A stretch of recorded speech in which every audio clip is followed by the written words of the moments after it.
ये तीसरा मूल्य है, लव दाई सेल्फ, लव दाई नेबर। अपने आप से प्रेम करो और पड़ोसी से भी प्रेम करो। हालांकि ये यीशु क्रिस्त का वाक्य है, ऐसा कहा जाता है, लेकिन बहुत महत्व का मूल्य है। अपने आप से प्रेम करो, इसका मतलब क्या होता है, और पड़ोसी से प्रेम करो, इसका मतलब क्या होता है। भाई, आप मित्र को चुन सकते हो, आप जीवन साथी को चुन सकते हो, लेकिन पड़ोसी को नहीं चुन सकते हो। पड़ोसी तो एक्सीडेंटली आता है आपके हिस्से में। तो आपके जीवन में जो भी व्यक्ति पड़ोसी कर कर आएगा, उस पर भी प्रेम करना सीखो। ये प्रेम क्या होता है? आपको गुस्सा आता है, गुस्सा हमेशा नहीं ठहरता है, निकल जाता है, या फिर गुस्सा रात दिन रहे आपके साथ, ऐसा आपको नहीं लगता है। आप किसी का द्वेष करते हो तो दिन रात किसी का द्वेष करना आपको अच्छा नहीं लगता है। जो भी नकारात्मक हमारी भावनाएं हैं, वो रात दिन हमारे साथ में रहे, ऐसा हम नहीं चाहते हैं। लेकिन प्रेम ऐसी भावना है जो निरंतर टिकने वाली भावना है, जो हमारे साथ रहे तो हमको हमेशा अच्छा लगता है, हमें जीने का आनंद देता है। कोई भी चीज अगर आप दूसरों के साथ में बांटते हो तो वो कम हो जाती है, लेकिन प्रेम ऐसी चीज है कि जो बांटने के बाद में बढ़ती है, कम नहीं होती है। इसलिए ये बांटने से न घटने वाली, उल्टी बढ़ने वाली ये भावना बहुत अद्भुत भावना है। वो हमारे जीवन में बहुत महत्व का रोल प्ले करती है, आनंद से जीने में तो बहुत ही महत्व का रोल प्ले करती है। इस प्रेम के बारे में हमने बहुत गहराई से सोचना चाहिए। ये प्रेम भावना एक नेचुरल भावना है। नेचर ने दो तरीके से इसको पैदा किया है। इसका पहला हिस्सा है कि अपोजिट सेक्स को एक दूसरे के प्रति आकर्षण लगे। यह आकर्षण क्षणिक ना हो, थोड़ा लंबा चले, इसलिए प्रेम की भावना उसके साथ में जुड़ी हुई है, ताकि नर मादी साथ में आए, नए बच्चे पैदा करें। जब बच्चा पैदा होता है, मां के पेट में गर्भ पलने लगना शुरू होता है, तो उसका पूरा शरीर ही बदल जाता है। केवल शरीर नहीं बदलता, उसका मन बदल जाता है। अपने आप इस बच्चे के प्रति उसके मन में प्रेम पैदा होता है। बच्चा जन्मने के बाद में चाहे कितनी भी तकलीफ हो, कितनी भी मेहनत करनी पड़े, इसके बावजूद वो बच्चे को जिंदा रखना चाहती है, उसके लिए कुछ भी करना चाहती है। ये एक नेचुरल इंस्टिंक्ट का ही हिस्सा है। यानी दो तरीके का प्रेम हमको नेचर ने दिया है। एक है नर मादी साथ में आए, बच्चे पैदा करने के लिए सेक्स करे, और दूसरा प्रेम है मां किसी भी अवस्था में बच्चे को जिंदा रखना चाहती है, उसका पालन पोषण करना चाहती है। यह वात्सल्यपूर्व दूसरा प्रेम। ये दोनों ही नेचर के प्रेम के दो हिस्से हैं। इंसान ने क्या किया? नेचर ने तो केवल नर मादी पैदा की है, और दूसरा नेचुरल और नॉर्मल रिलेशन है बच्चे और मां का। ये जो बच्चे और मां का रिलेशन है, उसको हमने उन्नत किया। उसी रिलेशन में से हमने भाई बहन का रिलेशन, अलग अलग रिश्तेदारों का रिलेशन तैयार किया, बाप बेटे बाप बेटी का रिलेशन तैयार किया। यह वात्सल्यपूर्व प्रेम है, जिसमें सेक्स नहीं होता है। यह प्रेम का उन्नयन कर कर हमने ये प्रेम का दायरा बहुत बढ़ा दिया। भाई बहन का प्रेम, पिता बच्चों का प्रेम, ग्रैंडफादर ग्रैंड मदर के बारे में प्रेम, रिश्तेदारों के बारे में प्रेम, मित्रों के बारे में प्रेम, सेम सेक्स के स्त्रियों का एक दूसरे के बारे में प्रेम, इस ढंग से प्रेम का दायरा हमने बढ़ा दिया। एक जो प्रेम है जिसमें सेक्स होता है, दूसरा जो प्रेम है जिसमें सेक्स नहीं होता है। ये जो दूसरा प्रेम है जिसमें सेक्स नहीं होता है, ये प्रेम का दायरा बहुत बड़ा करना बहुत जरूरी है। अब मानव जाति का इतिहास ही जो है वो इस प्रेम से पूरी तरह से पटा हुआ है। ये जो हमारा प्रेम है,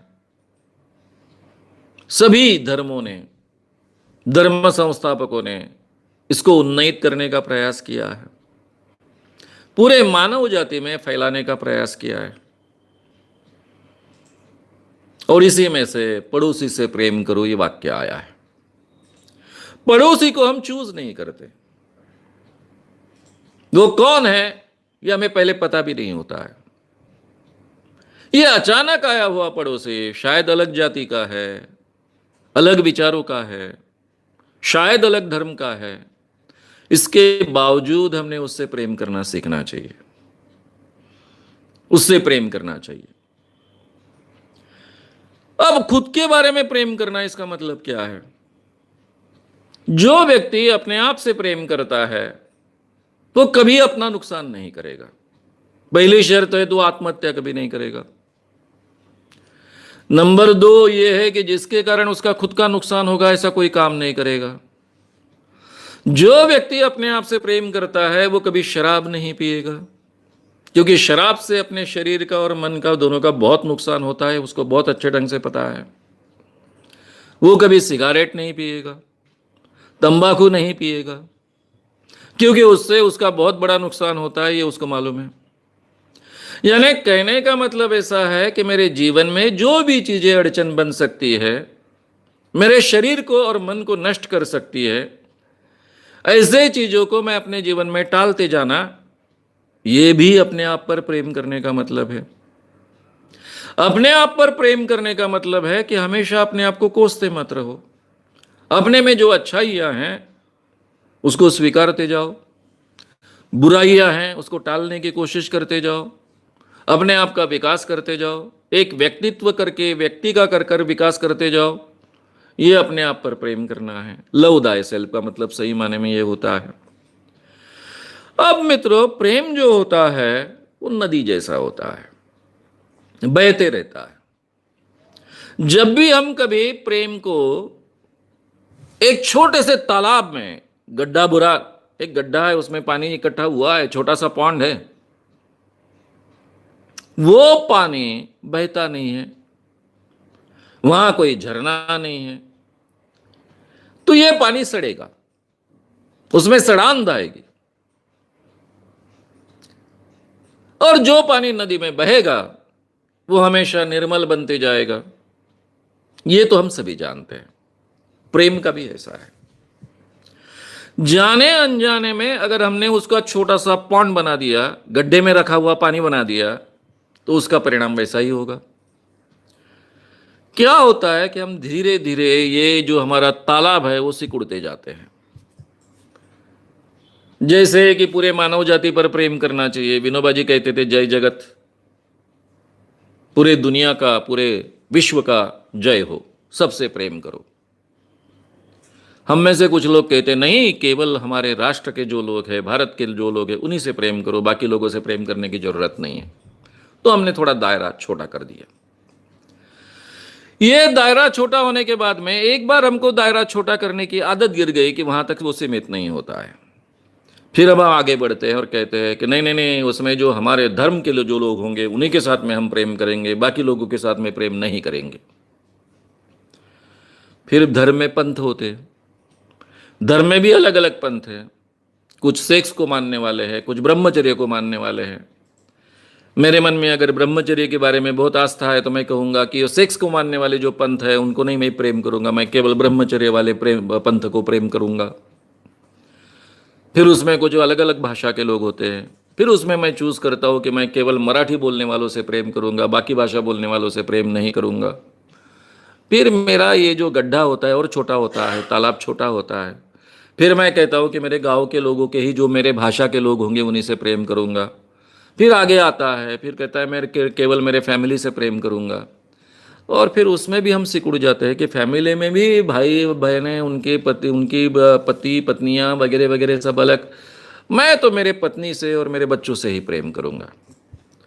तो ये जो प्रेम का दायरा है, हम सिकुड़ते जाते हैं। और जैसे ही नदी का रूपांतरण छोटे गड्ढे में हो जाएगा, वहां पानी रुकेगा तो उसमें सड़ांध पैदा होगी। उसी ढंग से हमारे प्रेम का होता है। इसलिए मित्रों, हमको सीखना पड़ेगा, व्यापक बनना पड़ेगा, अपने आप से प्रेम करना भी सीखना पड़ेगा, और जो भी हमारे हिस्से में हमारा पड़ोसी आए उसके साथ भी प्रेम करना हमको सीखना पड़ेगा। अगर हम अपने जीवन में ये कर पाए तो सही माने में अपने जीवन में बहुत आनंद से हम जी पाएंगे। ये जो 3 मूल्य है और उसके साथ में कुछ जीवन सूत्र मैंने आपके सामने रखे। Be happy and make others happy, live and let live, love thy self and love Dai neighbour. ये 3 प्रधान जीवन मूल्य हमारे जीवन का हिस्सा बनना चाहिए। अगर ये हमारे जीवन का हिस्सा बनते हैं तो हम अपने पूरे जीवन में बहुत आनंद से जी पाते हैं, और हमारे साथ में, हमारे संपर्क में जो भी लोग आते हैं उनके जीवन का भी आनंद बढ़ाने का अवसर हमें प्राप्त होता है, और उनको भी उनके ढंग से जीने का अवसर प्राप्त होता है। यही सही माने में मानव जाति के लिए हितकारक बात है। ये हमारे जीवन में अमल में लाने की हम कोशिश करेंगे।